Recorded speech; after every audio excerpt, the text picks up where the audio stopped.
Okay, guys, so I apologize for all the multiple videos that you're having to open and listen to, but I'm kind of limited here with my program I'm using to record these. Anyway, here are some helpful reminders for you guys just to move forward with. Remember to always stick to the facts and be in the moment. We talked about this earlier. Crisis responders also need caring for themselves.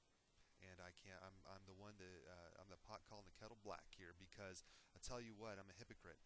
I don't always take care of myself. By the end of the day, I'm just tanked. And guess who feels it at home? Not just me. Sometimes it's my family. I'll admit it. I don't know if you guys are the same way, but we spend all day helping people, serving others, and sometimes we need to just take care of ourselves, and we can do this in a number of ways. Exercising, we can have somebody to talk to. Of course, we ourselves can pray. We can communicate with each other and kind of counsel each other. And I do want to offer that at the end of any day that you guys help us out with crisis response at a campus, I will be available to have a roundtable discussion to talk about how it went with you guys.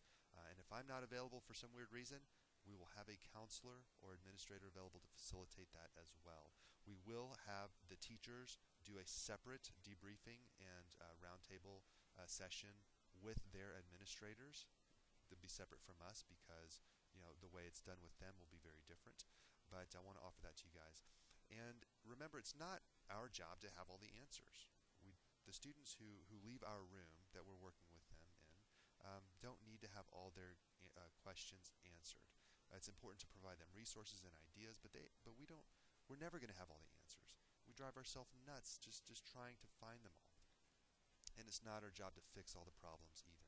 There are going to be circumstances that students are in the home, in the community, socially, that we're not going to be able to help them to fix within a, say, 1 hour crisis response session.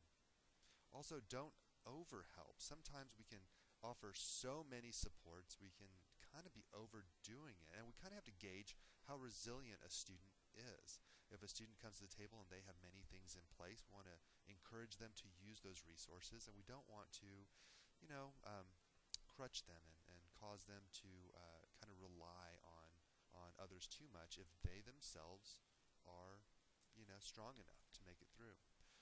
Also, meet the student where they are, this ties into my favorite quote from one of my favorite educators: like what your students like.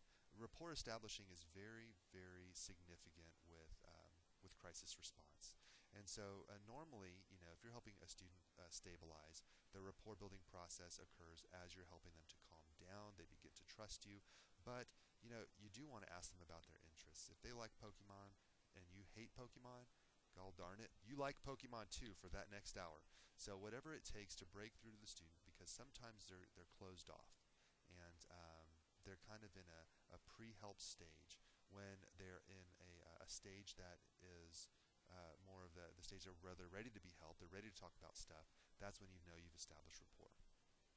Also, keep confidences. Confidentiality is one of the most important aspects of this job. As a student enters the room, you want to make sure that you let them know that nothing that they discuss will be discussed outside of this room. And if you have a group, they all need to understand that everything we talk about in this room, it stays here in this room. And that you wouldn't like for anybody to share things about you that you might say, and you're going to do the same for them. And so there's an honor code. And it's to keep people safe, emotionally, and to keep that rapport going strong. And of course, always continue to build knowledge. As a school psychologist, I've been in this business for almost 9 years, and it's not really a business; it's the business of serving others. And I'm learning every day. I feel like a neophyte in many areas. Crisis response, although we have this cool, way that we do things, and this really neat program that we have now. We're bringing ministers in to help us out, to help the students out. I still don't. I still feel new at it.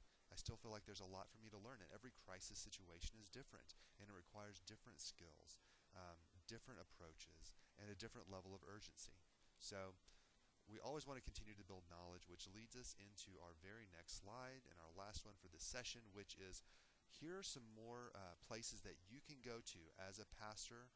And crisis responders really in general, whether or not you're a pastor or a minister, should access these online resources because they're very helpful. This is where you can get some education on for yourself in this area. So we have Care for the Caregivers, Interfaith Project, again, taking care of oneself, the Church World Service, the New York Disaster Interfaith Services, Christian Education Resources, the Salvation Army, of course, and the International Critical Incidents Stress Foundation. So take a look at these and kind of read up a little bit in your extra time if you have any. So anyway, this ends our first session, our introductory session to our Ministerial Crisis Response, where we are linking up KISD and our Ministerial Alliance. So thank you for your time. What I'm going to do next is inform you about how you can take your first exam that directly pertains to the information that was contained in all the videos within this first session. Okay, so here we go. We are going to access Session 1 exam instructions. You're going to do this by going to the following website. You can also access it through our main website, going to Departments, then selecting Student and Family Services, and then Kerrville Ministerial Alliance resources. On this page, you'll access the Ministerial